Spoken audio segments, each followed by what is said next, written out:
Welcome everyone to the webinar about the business impact of developer experience platforms. And first of all, I want to introduce you to the agenda from today. So first of all, we will go over the current state of software development or more cloud platform engineering.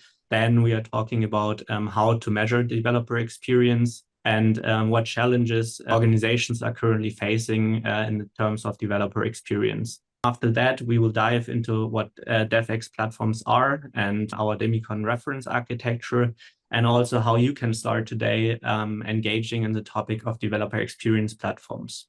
Last but not least, we will discuss how to build a business case about developer experience platforms, and then look at a customer success story. Developer experience platforms are also known as internal developer platforms. At Demicon, we don't make really a distinction between the two. So everything you hear today is also applicable to internal developer platforms. So short introduction to ourselves. I'm Rico Nugit. I'm the head of engineering at Demicon. I'm working in the software industry for now over 10 years, in different positions. With a software development background, I transitioned more than 5 years ago, more in the infrastructure field. And I'm happy to talk today about the business impact of developer experience platforms. So maybe Alex, a short introduction to yourself. Yes, I'm Alexander Rusa. I'm a solution architect. So I help customers finding and implementing the right cloud solutions for them. My background is in system operations and also web development. Meanwhile, I have about 20 years of IT experience and Kubernetes certified, AWS certified, and I'm working mostly with AWS Terraform and things like that. Thanks, Alex. So then, we dive into the cloud platform engineering topic. And so when we start discussions with our customers, we often face a very different reality between the expectations of the internal IT of the customers and what it looks in reality. From expectation perspective, often the cloud is perceived as a mega city, where everything is working. So buses come punctually, electricity is running 24/7. But in reality, because of evolution of internal ITs over time, landscapes looks a lot different. And so a lot of individual solutions are patched together and have a very fragile state. And this is the topic cloud platform engineering is engaging with to really build a robust system in the cloud to scale and to build a modern infrastructure for our clients.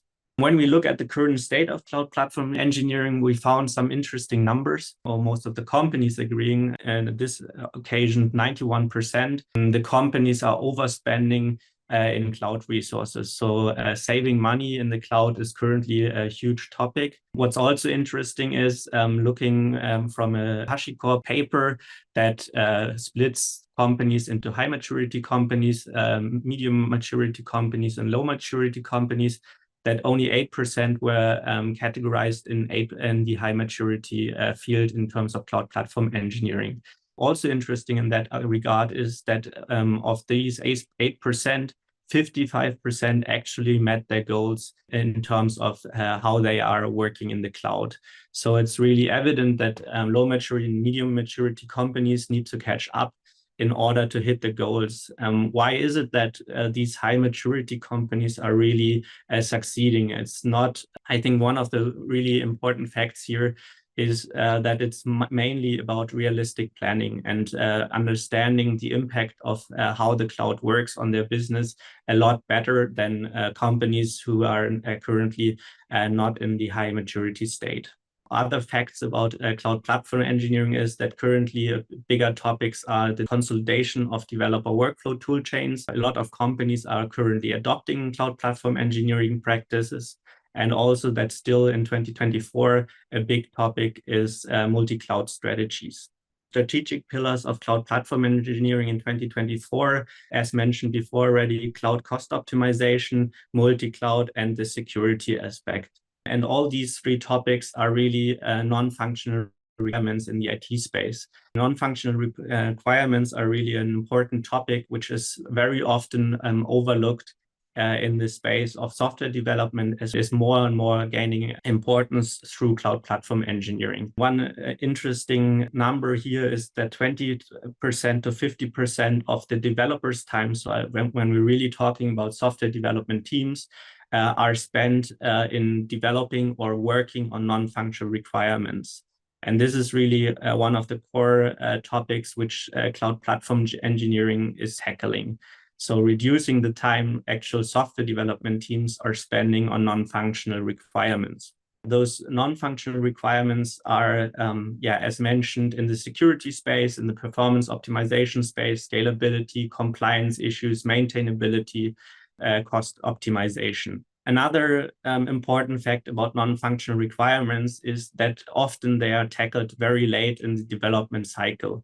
And what does that mean? When starting a software project, often, you want to get to a point where the software is working as quickly as possible. Reducing this time is always a goal. Non-functional requirements are not directly contributing to the functionality of the software. So they are more a concern of secondary operations. When working long time in software development, you get to know that non-functional requirements, building them into a product late in the development cycle is really hard and costs a lot of money. Timelines are not anymore met and a lot of problems can arise. When non-functional requirements like security incidents make it into production and have a huge impact on the customer base, it's really often seen that you make it into the headlines of the newspaper and not in a good state, but in a really bad manner. So this is definitely not the goal of companies. And non-functional requirements have to take a much bigger part in software development today without impacting software development teams. And this is also evident when we are looking on how software development teams are currently evolving over time, how the cost evolves over time, how the complexity evolves over time. In the early beginning, has a low cost impact, software development, but over time, while scaling, it's increasing and non-linear. And this is, I think, a huge problem for many plannings in the software space. A very simple mindset when you look at the software project, often it's perceived that, why isn't the cost proportionally increasing with the user base? Only when you're working for a long time, you realize complexity is one of the major issues in this regard, that with scaling users, a lot of different topics arise which are normally in the early beginnings of an POC or minimal viable product development and not necessary. Companies also are investing currently a lot of money into measuring the state of their developer experience. So we have seen that it's not so simple to predict how much software in the end costs. You need early indication signs when your software project is going well and when it's not going so well. In the beginning, a lot of people thought about, okay, let's measure lines of code. How many lines of code can a software developer write? This is not really a good metric because it doesn't tell you anything about the performance overall, because it's not related what's actually the output of the product you're building. And so over the last year, topics like DORA metrics arose. This is really focused on measuring the performance of software development. And an evolution of that is the SPACE framework, which is adding on top of performance also the productivity state. And a recent study found out that developer experience is the triangle between the flow state of a developer, the feedback loop, and the cognitive load of a developer. So if these three topics are in balance and are in a good state, and a company, developers are very productive. What are our learnings from working with our customers when measuring the developer experience? It's really that you need to start, in my opinion, out of the question, and then start small. So don't try to measure hundreds of metrics. It's not leading anywhere, but really commit of what your current problems are and analyze those problems to start at a definitive state. Another aspect is that not only hard automatic measurable metrics are necessary, but also self-reported metrics from the developers. So when looking at this triangle between flow state, feedback loop, and cognitive load, this is not something which always can be measured, like questionnaires need to be conducted with the development teams. And then last point here from my side is definitely focus on systems and not on individuals. This is making the metrics much more reliable. It is helping a lot more on getting productivity up in your company. When looking at current state of developer workflows or developer tool chains, we already discussed earlier that a lot of companies are consolidating their tool chain. And this is something we see quite often at companies, a very organically grown developer tool chain with often more than 100 tools. Where it gets really worse is if those tools are not maintained by central teams, but if the tools need to be understood in the individual development teams.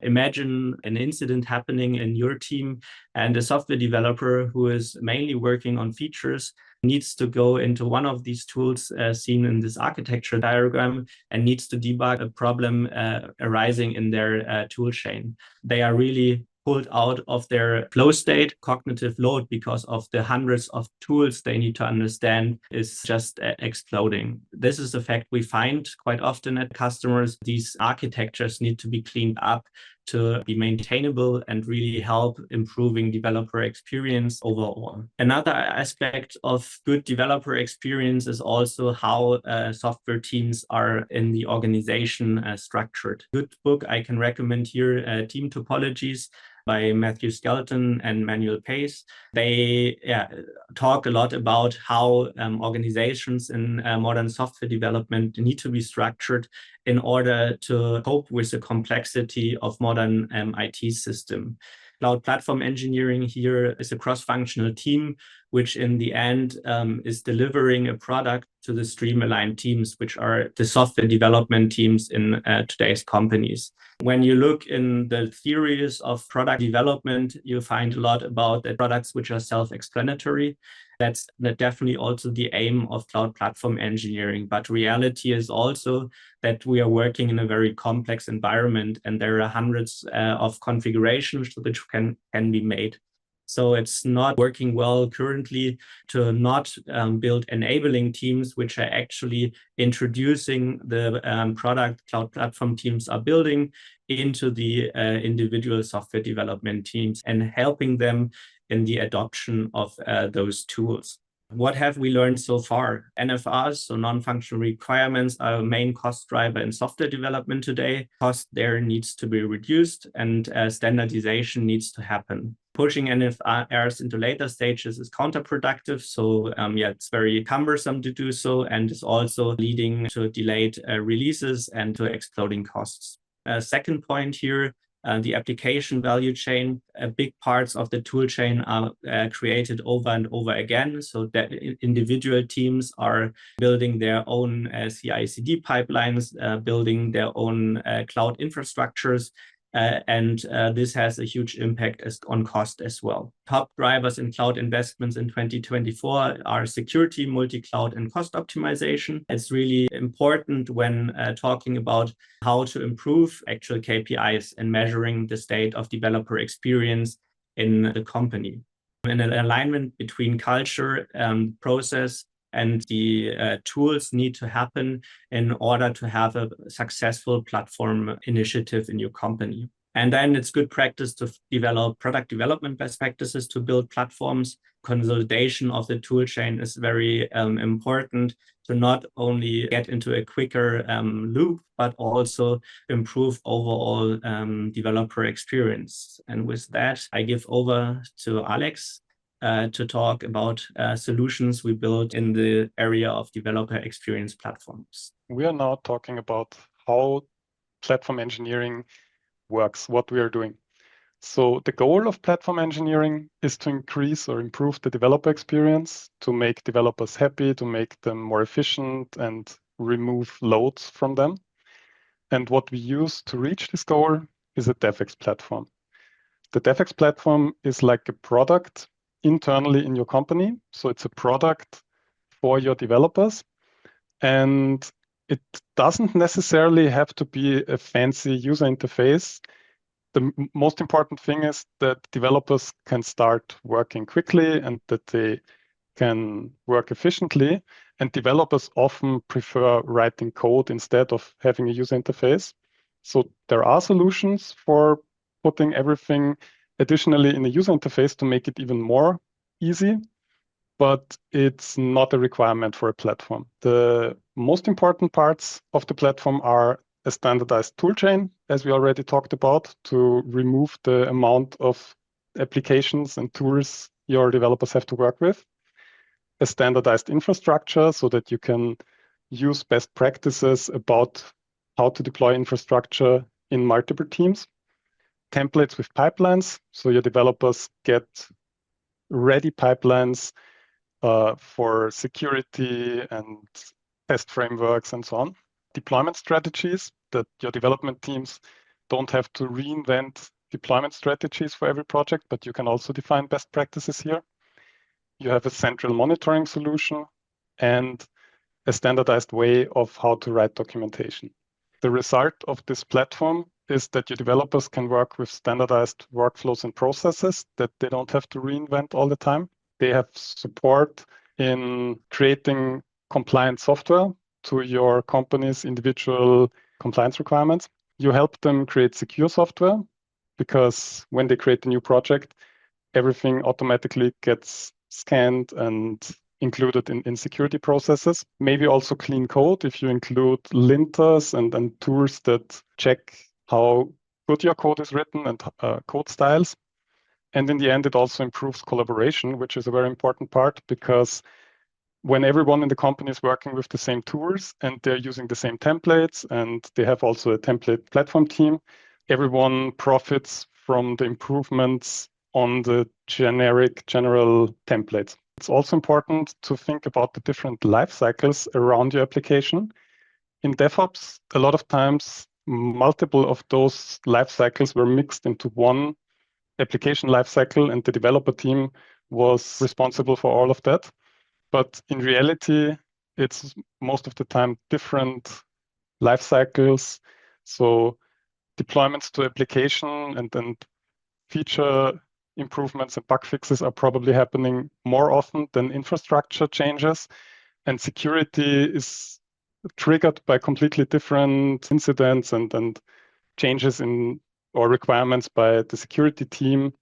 And observability is again a different topic, which probably is also worked on by a different team. So it makes sense to split those life cycles and think of them independently and think about who is responsible for this life cycle, what tools do you want to use to solve the requirements. And on the next slide, we are talking about golden path, which is a phrase that's often used in platform engineering. And in golden path, we take all those different life cycles and see how we can put them into one golden path template, or in the end, multiple golden path templates, because you want to have a template maybe for a React frontend, maybe a template even for embedded systems build pipelines or backends and so on.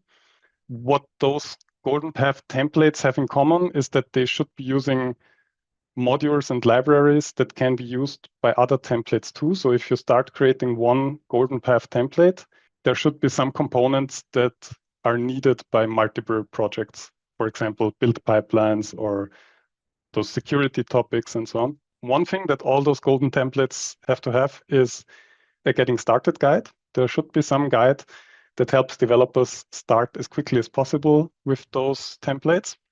They have skeleton source code, CI/CD pipeline templates for a specific test framework, for example, for code linting, security scanning, and so on. They can also have policies and guardrails to check for some requirements in your code or infrastructure. They also have a documentation template, so developers don't have to think about how to write documentation and where to write it. There is a template already included, so they can start documenting as easy as possible. Infrastructure as code is also included, so Terraform code or Kubernetes manifests to actually deploy this new application to the infrastructure. logging and monitoring configuration. So when the new application is deployed, it automatically starts logging and being monitored by the central solution. And maybe even a development environment, which could be either the local development environment in form of a Docker Compose file, for example. So the developer can start and work on a development environment on his machine. Or it could also be a remote development environment in the cloud or some solution for hosting standardized development environments. Now I show you a reference architecture that we built for a developer experience platform. On the top, you can see everything that has to do with version management, which is, for example, managed by GitLab. On the left, there is the application code and build definitions. Then in the middle, we have Kubernetes code, like manifests, customized templates, and so on. And on the right, you can see the Terraform code, which defines the infrastructure that gets deployed. In the next block, you can see the CI/CD pipelines. So on the left, again, it's for the application, the build pipelines, vulnerability scanning, and so on. For Kubernetes, in this example, we are using Flux to deploy changes to Kubernetes. And on the right, we are using Terraform Cloud or Terraform Enterprise to run Terraform applies in the cloud and apply the changes to the actual AWS environment. Then there is one layer for registry and artifact store.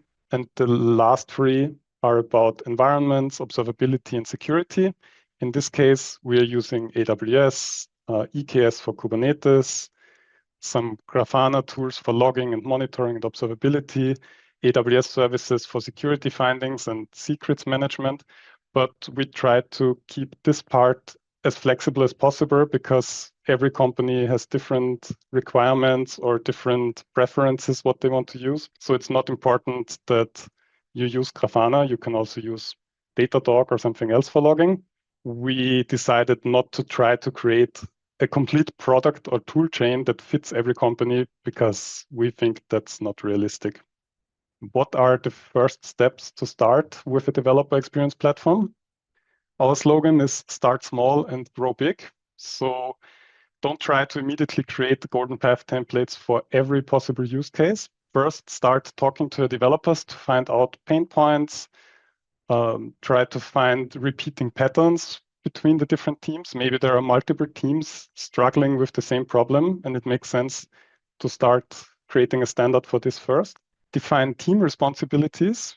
It probably makes sense to have a dedicated platform team, as Rico already said. So you have different developer teams, but you also have one platform team that has the overview over the whole developer experience platform and what the different teams are doing with that, what requirements they have, and they can always work together with the app teams, with the developer teams to create new golden path templates or improve existing ones. Then define the components of the golden path. Define what should be part of those templates, which could probably also be different for different companies. Maybe you want code style pipelines, or maybe you don't want them, but security is probably a big thing.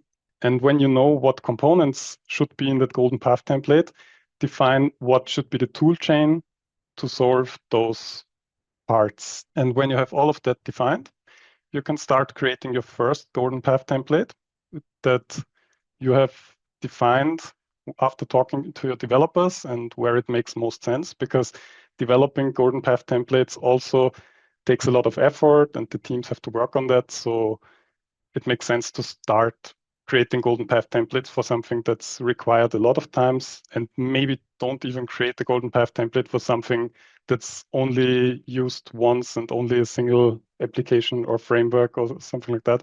And one other important part is plan regular informational events, newsletters. So as we said, the developer experience platform is like a product inside of your company. So you also need to do marketing, because nobody wants to change how they're working. Everyone always wants to continue how he's used to do.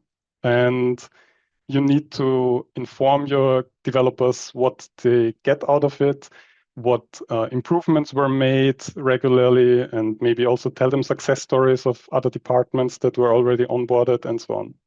I'll show you the different phases that we have defined when working with customers on those topics. The first phase is the assess phase, where we do requirements analysis, we evaluate the existing architecture and toolchain, we do a cost analysis for implementing a DevEx platform, and we define an MVP. In the adopt phase, we create this MVP platform. We integrate it in some existing systems to be ready to create also a lighthouse project with one or more teams. So to create the first golden path template that can be tested, can be deployed, and where everyone can see that it's working and how it's working.